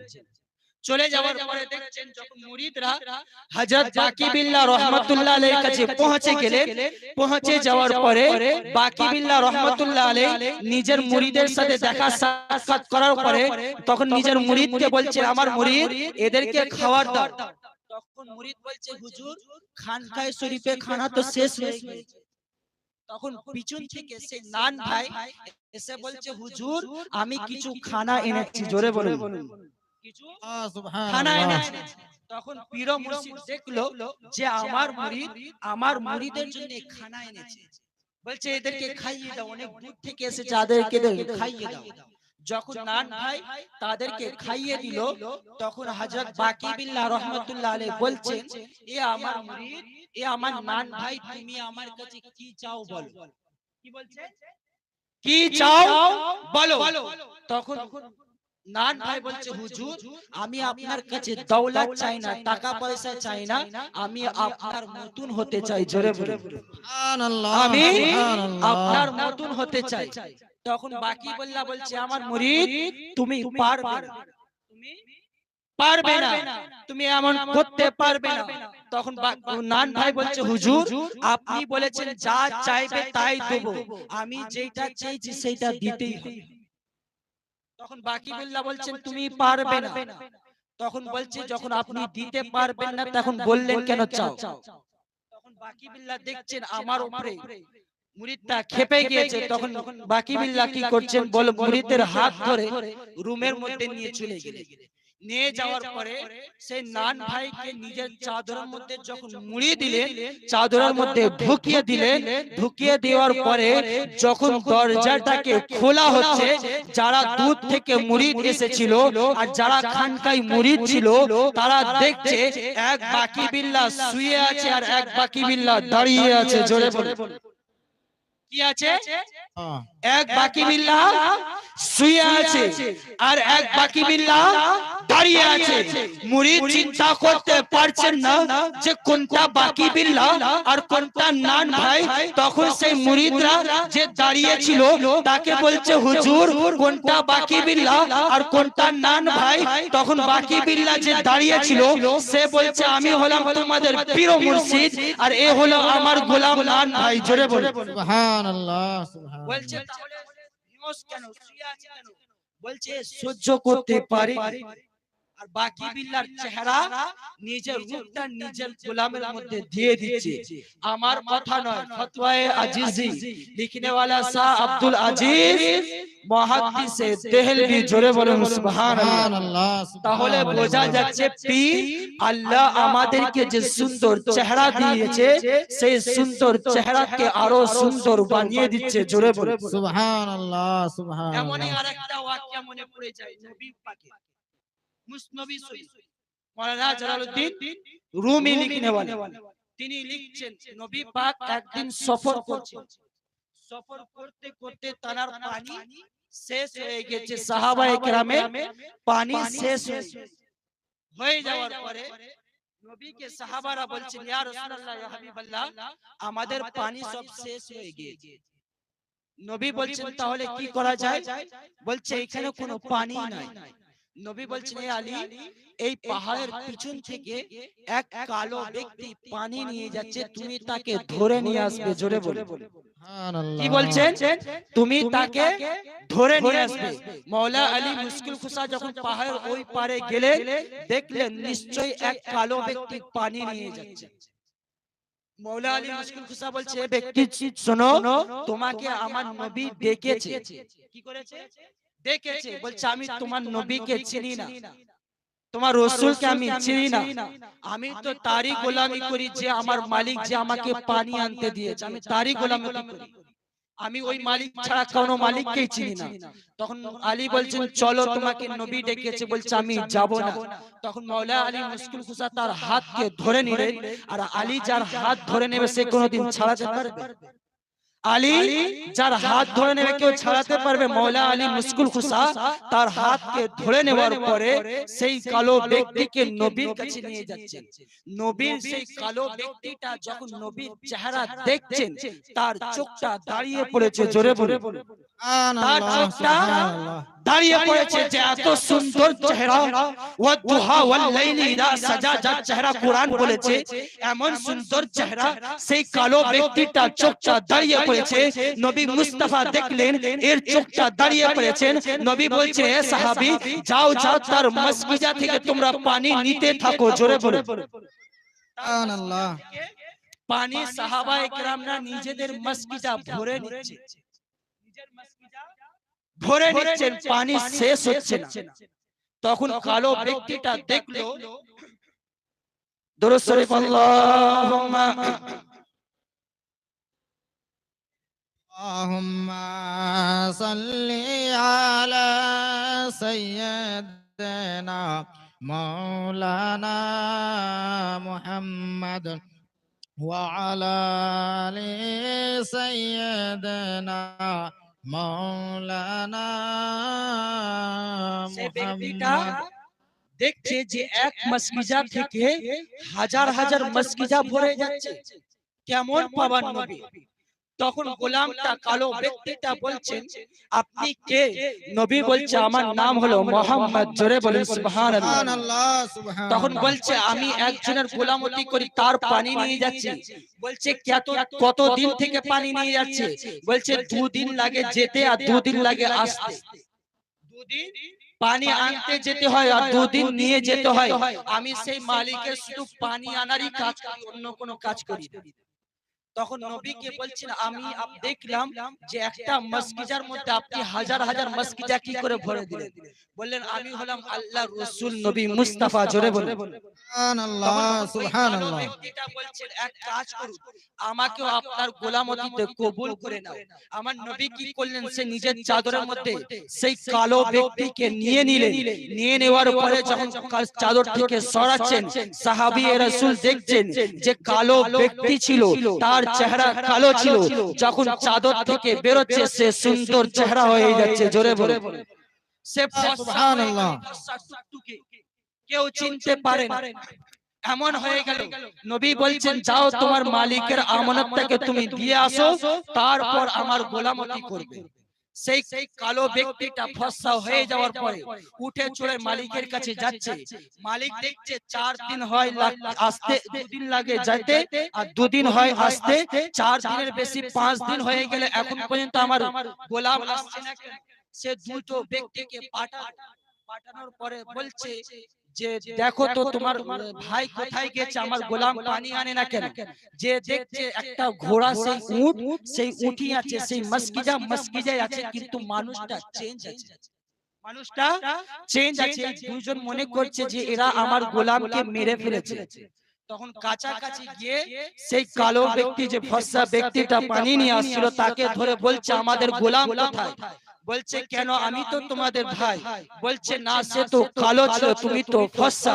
বলছে আমি এমন একটা সুন্দর চেহারার সাথে দেখা করেছি, সে নিজের মতন আমাকে বানিয়ে দিয়েছে, জোরে বলে সুবহানাল্লাহ, সুবহানাল্লাহ। মসনবী শরীফ লিখনে वाला জালালউদ্দিন রুমি। তাহলে বোঝা যাচ্ছে নবী মুস্তাফা সবকিছু করতে পারেন, জোরে বলে। আরে সাহাবী যদি কোনো মুসিবতে পড়তো, কোনো টেনশনে পড়তো, কোনো শরীর খারাপ হলে কোনো ডাক্তারখানায় নাই, বলকে হাকিমখানায় নাই, বলকে নবী মুস্তাফার কাছে চলে যেত। এক সাহাবী ছিলেন যার নাম কালাদা রাদিয়াল্লাহু তাআলা আনহু। জঙ্গের ময়দানে সেই সাহাবী রাসূলের চোখের মধ্যে কাফেররা তীর মেরেছিল, যখন তীরকে পার করা হয়েছিল সেই চোখের ঠেলাটা বেরিয়ে পড়েছিল, সেই চোখের ঢেলাটা বেরিয়ে পড়ার পরে হযরত কাদাদা রাদিয়াল্লাহু তাআলা আনহু চোখের ঢেলাটাকে নিয়ে নবী মুস্তাফার বাড়িতে পৌঁছে যাচ্ছে। ডাক্তারখানায় যাচ্ছে না, হাকিমখানায় যাচ্ছে না, তিনিও আকীদা রাখে যে নবী যাকে ঠিক করে দেবে ডাক্তারও ঠিক করতে পারবে না। জোরে বলুন সুবহানাল্লাহ সুবহানাল্লাহ। ঢেলাটা হাতের মধ্যে নিয়ে যাওয়ার পরে নবী মুস্তাফাকে বলছেন, ইয়া রাসূলুল্লাহ, ইয়া হাবিবাল্লাহ, কাফেররা আমার চোখের মধ্যে তীর মেরেছিল, সেই চোখটা আমার বেরিয়ে পড়েছে। আমার নবী মুস্তাফা সেই চোখটাকে তার হাত থেকে নিয়ে নিজের হাতের মধ্যে নিয়ে নিলেন আর থুতু মোবারক বার করলেন। বার করার পরে সেই সাহাবীর চোখে গুলিয়ে দিলেন। আবার সেই ঢেলাটাকে নিলেন, সেই ঢেলাটাকে চোখের মধ্যে জুড়ে দিচ্ছেন। জোরে বলুন সুবহানাল্লাহ সুবহানাল্লাহ সুবহানাল্লাহ। জুড়ে দিচ্ছে। শুধু জুড়ে দিলেন। কেন? নবী পাকে থুতু লাগিয়ে জুড়ে দিচ্ছে। সেই সাহাবী বলছেন, আমি তীর লাগার আগে যতটা দেখতাম, কিন্তু যখন নবী পাক থুতু দিয়েছে তারপর থেকে আরো চোখের জ্যোতি বেড়ে গিয়েছে। জোরে বলুন সুবহানাল্লাহ সুবহানাল্লাহ। জ্যোতি বেড়ে গিয়েছে। তাহলে বোঝা যাচ্ছে সাহাবী রাসূলরা যখন কোনো টেনশন হতো, কোনো প্রবলেম হতো, ডাক্তারখানা না বলকে নবী মুস্তাফার কাছে যেতেন। জোরে বলুন সুবহানাল্লাহ এটা কার সুবহানাল্লাহ। শান? নবী পাকের থুতুর শান। কার শান? নবী পাকের লবের শান। কিন্তু আমাদের থুতুর শান শান্তি আর মুসাফির। এটা নবী পাকের থুতুর শান। যে কাদাদা রাদিয়াল্লাহু তাআলা আনহু চোখে দেখলে চোখটা জুড়ে যায়, কিন্তু আমরা ভালো সুন্দর ঘরেও যদি থুতু ফেলি লাল করে দিই, তাই না? যদি আপনারা দেখবেন ছোট ছোট বাচ্চাদের দেখবেন সিগারেটকে টান মারে, মারে না? কেন মারে বলেন তো?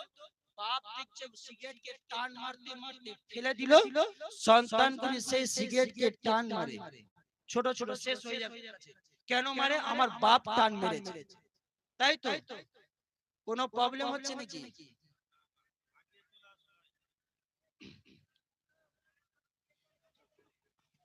যিনারা পিছনে বসে আছেন আগে আগে চলে আসুন, আগে চলে আসুন, অনেক জায়গা খালি আছে।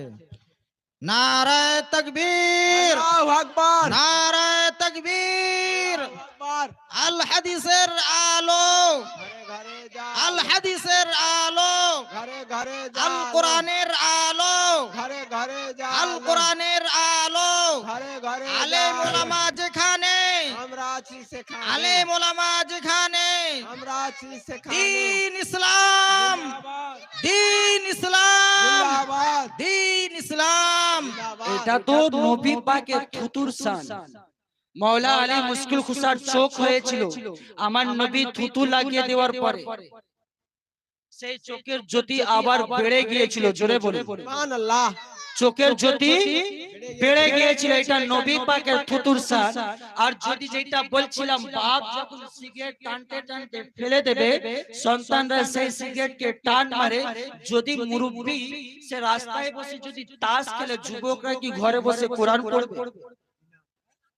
মুরব্বি যদি রাস্তায় বসে তাস খেলে, যুবকরা কি ঘরে বসে কোরআন পড়বে? পড়বে না। আর আমাদের তো এখন একটা এমন একটা জিনিস বেরিয়েছে যে মোবাইলে যা দেখবো সেইটাই করব।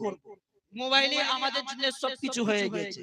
আর এখনকার নারীরা মোবাইলে ভিউ বাড়ানোর জন্য, টিকটক, ইনস্টাগ্রামে ভিউ বাড়ানোর জন্য, আরে বাপ নিজের রিকশা চালিয়ে মাঠে কাজ করে মেয়েকে কাপড় পরাচ্ছে, আর মেয়েটা নিজের ভিউ বাড়ানোর জন্য কাপড়কে খুলে দিচ্ছে।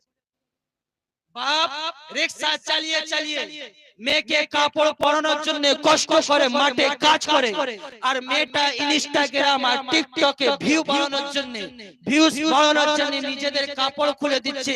আমি তাদেরকে বলতে চাই, তোমরা ফাতেমা হতে পারবে না, কমসে কম গোলামে ফাতেমা হয়ে যাও। জোরে বলে আল্লাহ সুবহানাল্লাহ। আরে মা ফাতেমার শান জানেন?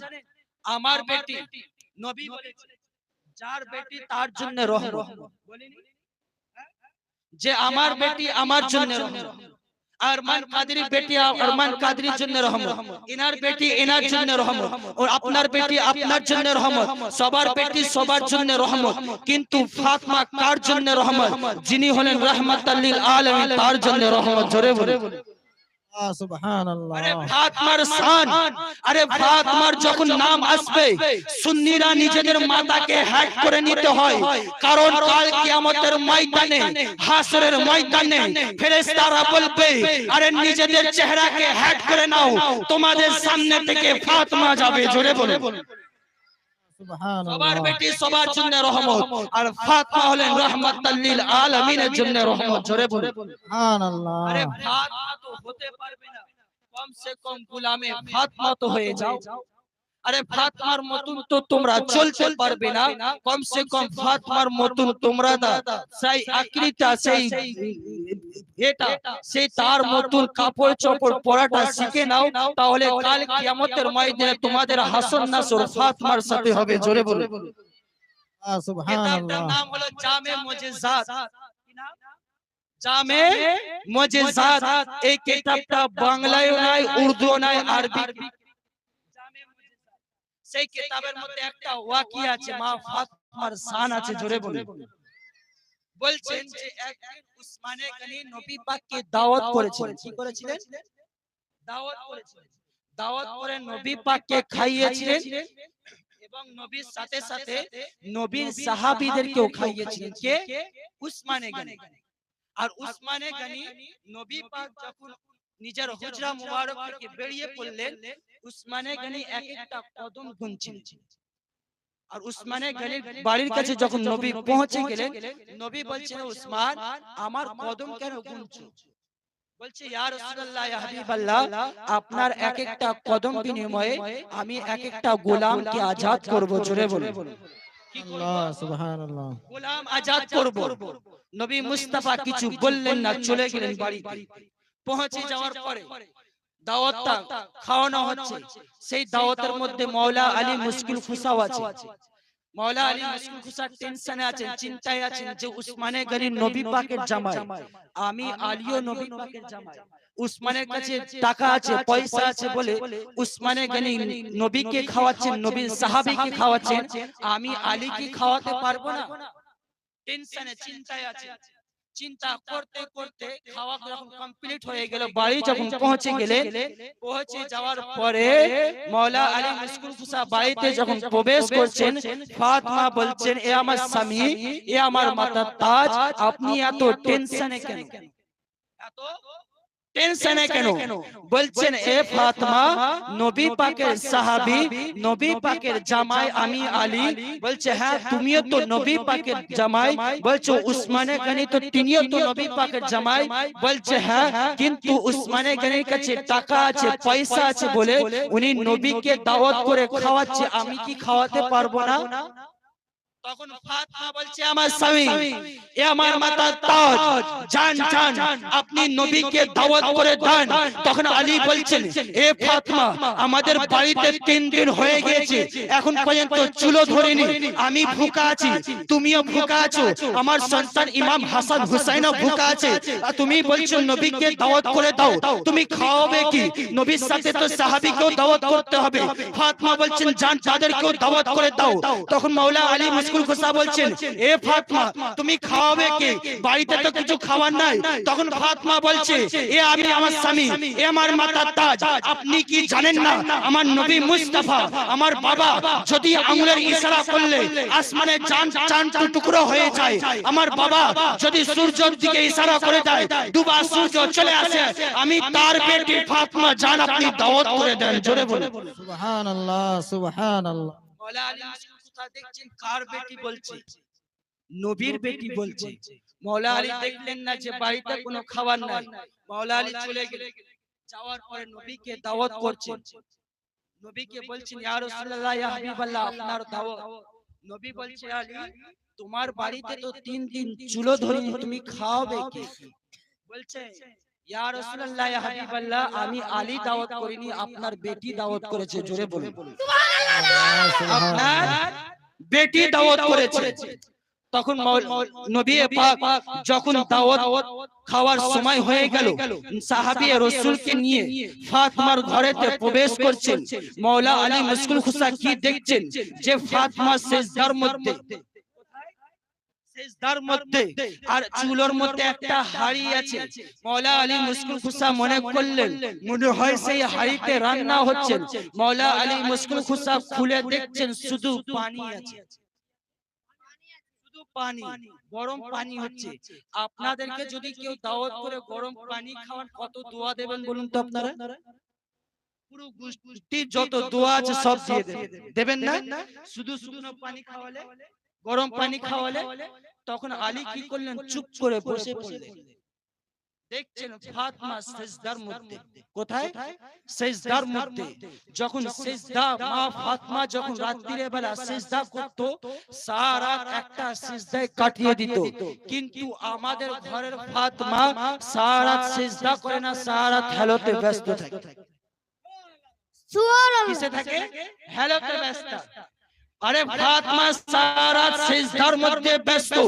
আরে যখন বিলালে হাবশি আজান দিত, তখন ফাতেমা বলতো, এ আল্লাহ, তুমি রাতকে এত ছোট করেছো যে তোমার বেটি, তোমার নবীর বেটি ফাতেমা একটা সিজদাও করতে পারে না। আরে আমাদের ঘরের ফাতেমা সারা হেলাতেই ব্যস্ত।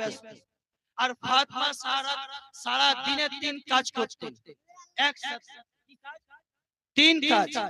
হাত থেকে সুবহানাল্লাহ, মুখ থেকে সুবহানাল্লাহ, আলহামদুলিল্লাহ, হাত থেকে ঝাড়ু দিতেন, আর পা থেকে ইমাম হাসান হুসেনের দোলনা দোলাতেন। কিন্তু আমাদের ঘরের ফাতেমা 2টো কাজ করে। কটা কাজ? 2টো কাজ। নবীর বেটি ফাতেমা 3 কাজ। হাত থেকে ঝাড়ু দেয়, আর মুখ থেকে সুবহানাল্লাহ, আর পা থেকে ইমাম হাসান হোসেনের দোলনা। কিন্তু আমাদের ঘরের ফাতেমা 2 কাজ। হাত থেকে ঝাড়ু দেয়, মুখ থেকে ঝগড়া করে। আর এত গাল দেয়, একদমে 999টা গাল একদমে দিয়ে দেবে। কেউ দেখবে না কে হাবে সাহেব, কে মলি সাহেব যাচ্ছে, একদমে গাল। সারা 2টো কাজ করে, কিন্তু ফাতেমা 3 কাজ করে। যাক, যেটা বলছিলাম, মাওলা আলী মুশকিল খুশা দেখছেন ফাতেমা সিজদার মধ্যে, আর শুকনো পানি গরম হচ্ছে। মা ফাতেমা সিজদা থেকে মাথা তুলে বলছেন, এ আমার স্বামী, এ আমার মাতার তাজ, জান জান দেখুন হাড়িকে খুলে দেখুন। মাওলা আলী মুশকিল খুশা যখন হাড়িকে খুলছেন, দেখছেন খানাতে ভরপুর হয়ে গিয়েছে। জোরে বলে সুবহানাল্লাহ। জামে মুজিজাত সেই কিতাবের মধ্যে এসেছে। তখন নবী পাক প্রবেশ করলেন। নবী মুস্তাফা বলছেন, এ আলী, খাওয়া দেওয়া শুরু করে দাও। মাওলা আলী মুশকিল খুশা প্রত্যেক সাহাবীকে খাবার দিচ্ছেন, নবীকেও খাবার দিচ্ছেন। প্রত্যেক সাহাবী এক একটা লুকমাকে তুলেছে। প্রত্যেক সাহাবী এক একটা লুকমা তোলার পরে সবার চোখ দাঁড়িয়ে পড়েছে।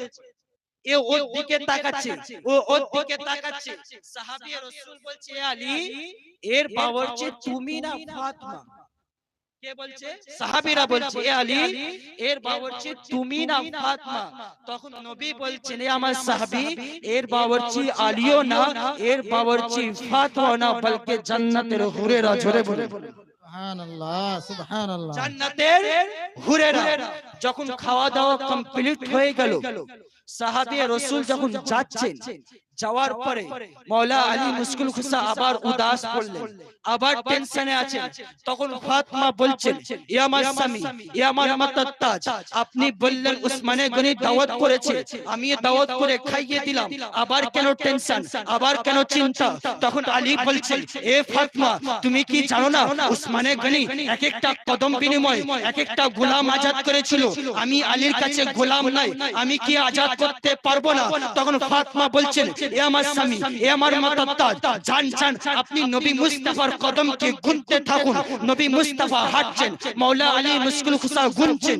নবী মুস্তাফা হাঁটছেন, মাওলা আলী মুশকিল খুশা গুনছেন। গুনতে গুনতে যখন নবী মুস্তাফা নিজের হুজরা পাকের কাছে পৌঁছে গেলেন, তখন সঙ্গে সঙ্গে জিবরাইল এসে গেলেন। আসার পরে বলছেন, ইয়া রাসূলুল্লাহ, ইয়া হাবিবাল্লাহ, আসসালাতু ওয়াসসালামু আলাইকা ইয়া রাসূলুল্লাহ। নবী বলছেন, এ জিবরাইল কি খবর এনেছো? তখন জিবরাইল বলছেন, ইয়া রাসূলুল্লাহ কাল ওসমানে গনির বাড়িতে দাওয়াত খেলেন, সে দুনিয়ার খানা খাইয়েছে। বলছে হ্যাঁ হ্যাঁ ওসমানে গনি দুনিয়ার খানা খাইয়েছে, কিন্তু আজ আপনার বেটি জান্নাতের খানা খাইয়েছে। নবী বলছে হ্যাঁ হ্যাঁ আমার বেটি জান্নাতের খানা খাইয়েছে। তখন জিবরাইল বলছে ইয়া রাসূলুল্লাহ ইয়া হাবিবাল্লাহ উসমানের কাছে টাকা আছে, পয়সা আছে বলে উসমানে গনি আপনার কদম বিনিময়ে এক একটা কদম বিনিময়ে এক একটা গোলাম আজাদ করেছে, কিন্তু আজ আপনার বেটি এক একটা কদম বিনিময়ে এক একটা গোলাম আজাদ করেনি, বলকে এক একটা কদম বিনিময়ে ৭০,০০০ গুনাহগারকে জাহান্নাম থেকে জান্নাত। সুবহানাল্লাহ সুবহানাল্লাহ। কি বলছে? এক একটা কদম বিনিময়ে ৭০,০০০ গুনাহগারকে জাহান্নাম থেকে জান্নাত আজাদ করেছে। জোরে বলে সুবহানাল্লাহ সুবহানাল্লাহ। কে আজাদ করছে? মা ফাতিমা এক একটা কদম বিনিময়ে ৭০,০০০ গুনাহগারকে। আরে মা ফাতিমার শান ও মর্তবা অনেক। আরে মা আয়েশা সিদ্দিকা বলছেন আমি দেখলাম যখন ইমামে হাসান জন্মগ্রহণ করলেন জোহরের ওয়াক্তে, কিন্তু আমি আয়েশা দেখলাম ফাতিমা সে আসরের নামাজ পড়ছে। জোরে বলে তিনি আহলে বাইতে পাক, তিনি পাক ও পবিত্র। কি বলছেন? তানাকে বাতুল বলা হয়, বাতুল। তিনি পাক ও পবিত্র, আমি বলি নাই। কুরআন বলছে ইন্নামা ইরিদুল্লাহ আনকুম রিজসা আহলাল বাইত, আমি আহলে বাইতকে পাক ও পবিত্র করেছি। জোরে বলে সুবহানাল্লাহ সুবহানাল্লাহ। আপনারা বলুন যত নবী এসেছেন সবাই কার কথা বলেছে? আল্লাহর কথা বলেছেন, তাই না? যে আল্লাহ আমাদেরকে পাঠিয়েছে তোমরা ভালো হয়ে যাও, তোমরা গুমরাহিকে ছেড়ে দাও, তোমরা সহজ পথে চলে আসো, ভালো কাজ করো, নেক কাজ করো, কিয়ামত করিব है। বলেনি? প্রত্যেক নবী বলছেন কিয়ামত করিব है, করিব है, করিব है। এখন পর্যন্ত হয়ে গেল নবী পাক 1400 বছর হয়ে গেল, এখন পর্যন্ত কিয়ামত আসেনি। আরে যে আল্লাহর করিব এত দূর হয় তাহলে তার দূর কত দূর হবে? জোরে বলুন সুবহানাল্লাহ যে সুবহানাল্লাহ। আল্লাহর করিব কিয়ামত করিব है। সবাই বলেছে, সব নবী বলেছে, নবী আমার নবীও বলেছে কিয়ামত করিব है, কিন্তু এখন পর্যন্ত কিয়ামত আসেনি। সেই আল্লাহর করিব যদি এত দূর হয় তাহলে তার দূর কত দূর হবে? জোরে বলুন সুবহানাল্লাহ সুবহানাল্লাহ। তাহলে মাওলা আলী নবীকে কে পাওয়ার, কে ক্ষমতা, আহলে বাইতকে কে পাক পবিত্র করেছে? আল্লাহ করেছে। আর যাকে আল্লাহ পাক করলে তাকে এই দুনিয়ার মানুষ নাপাক করতে পারে।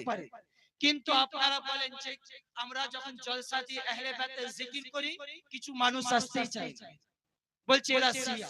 কি বলছে? এরা শিয়া। আহলে বাইতের জিকির করলে এরাই শিয়া। আরে শোনো, আহলে বাইতের জিকির করলে তারা শিয়া না, বলকে তারাই হলো আসল সুন্নি। জোরে বলে আরে ইমাম শাফি বলেছেন যদি আহলে বাইতকে ভালোবাসা যদি গুনাহ হয়, আমি শাফি এই গুনাহ থেকে কোনোদিন তওবা করব না। জোরে বলে সুবহানাল্লাহ সুবহানাল্লাহ। আহলে বাইতের ভালোবাসা মহব্বত আর নবী পাকের ভালোবাসা মহব্বত যেন আল্লাহ আমাদেরকে দিলে দিলের মধ্যে দিয়ে দেয়। সকলে বলি আল্লাহুম্মা আমিন। বক্তব্য লম্বা চওড়া করব না, বেশি লম্বা চওড়া করব না। যেটা বলছিলাম সাহাবীদের যেটা প্রয়োজন, যেটাই লাগতো নবীর কাছ থেকে নিতে। কাদাদা রাদিয়াল্লাহু তাআলা আনহু থুতুর কথা বলছিলেন, সেই থুতু মোবারকের শান নবী পাকের সেই চোখ থেকে জুড়ে দিচ্ছে, যেটা ডাক্তারও করতে পারবে না সেই কাজ আমার নবী পাকের থুতু করছে। আরে যার থুতুর শান এত মর্তবা ওয়ালা হয় তাহলে নবী মুস্তাফা কত মর্তবা ওয়ালা। জোরে বলে সুবহানাল্লাহ আর আমরা সুবহানাল্লাহ। সুন্নিরা কাদিরা কোনদিন নবীকে বাড়িয়ে দিই না। আর তোমরা যদি বলো নবীকে বাড়িয়ে দিই তাহলে তোমরা লিখিতভাবে একটা কাগজ দিয়ে দাও, তোমরা লিখে দাও যে নবীর শান কতটা বয়ান করতে হবে। আমরা সুন্নিরা তো কোনদিন নবীকে আল্লাহ বলি নয়, আল্লাহ বলি, আল্লাহ বলি, নবীকে আল্লাহ মানি না, কিন্তু আল্লাহ থেকে জুদাও মানি না। জোরে বলেন সুবহানাল্লাহ। আর লম্বা চওড়া না।